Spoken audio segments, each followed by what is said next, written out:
Ako si Samara, ang pusang gala ng Tinagat Island. So after a month, nakatayo na nga ang first floor ng dream house namin at ready na for second floor. Kaya kailangan natin ng matibay na hagdanan para makarating tayo sa ating paruruunan. So isa nga sa mga friend ko nagtanong sa akin, mukhang hindi raw ako apektado sa hiwalayan namin ni Sherwin.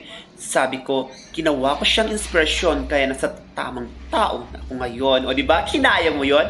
So pakatandaan po natin mga pusang gala, si X, hindi mo siya kaibigan. Okay? Hindi mo rin siya kaaway. Siya yung taong kasama mo sa nakaraan na magawa ng magagandang alaala. Pero, hindi na siya parte ng buhay mo ngayon. Kaya, wala na kayong dalawa. Pwede siya yung dahilan kung bakit nasaktan ka ng sobra-sobra. Pero siya naman yung rason kung bakit marami kang natutunan sa pag-ibig. Kaya kung babalik man siya ulit sa buhay mo at magparamdam ulit, it's your choice. Kaya paano ka mabubuo ulit ang sarili mo kung tatanggapin mo yung tao na sumira sa pagkatao mo? Kaya lagi mong tatandaan, kaya lapis ang gamit ng mga bata para ipaalam sa kanila na ang mali ay pwede pang itama. Kaya naman ballpen ang gamit natin para ipaalam sa atin na hindi na tayo bata para ulit-ulitin pa ang pagkakamali na hindi natin kayang burahin. Okay?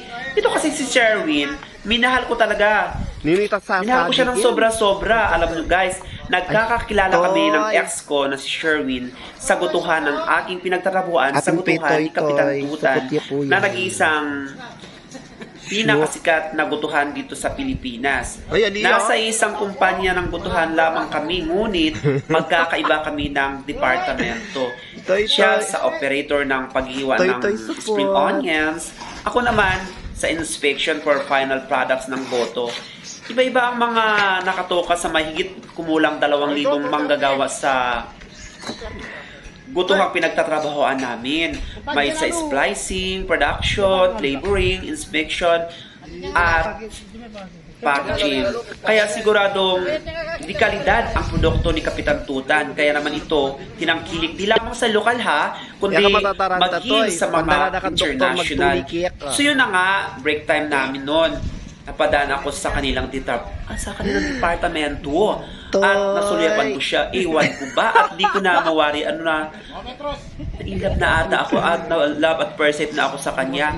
Kaya naman, hindi na ako nagpatumpik-tumpik pa, guys.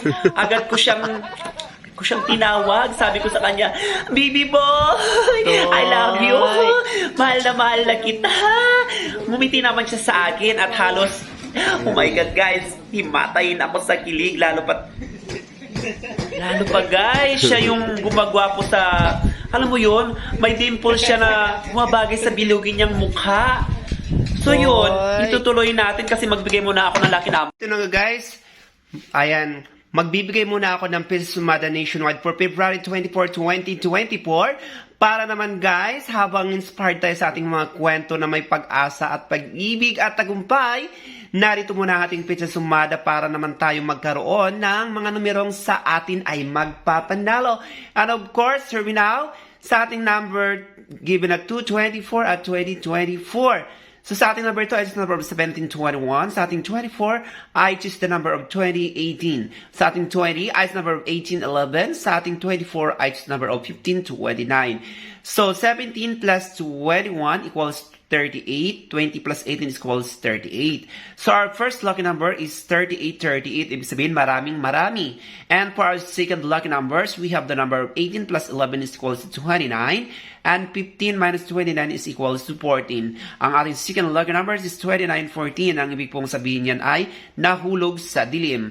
And for our strongest number for today, February 24, 2024, because of 3838 belongs to number 1. 29 minus 14 is equals to 15. So our strongest number is number 115. Ang ibig pong sabihin yan ay nag-iisang maganda.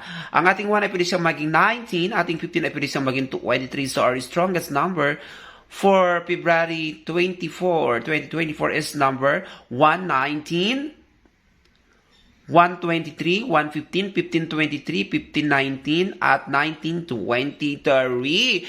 So guys, mag-subscribe ka na para kang updated. So para sa pagpapatuloy ng ating kwento, abangan nyo po sa ating part 6. I love you all and God bless. Subscribe.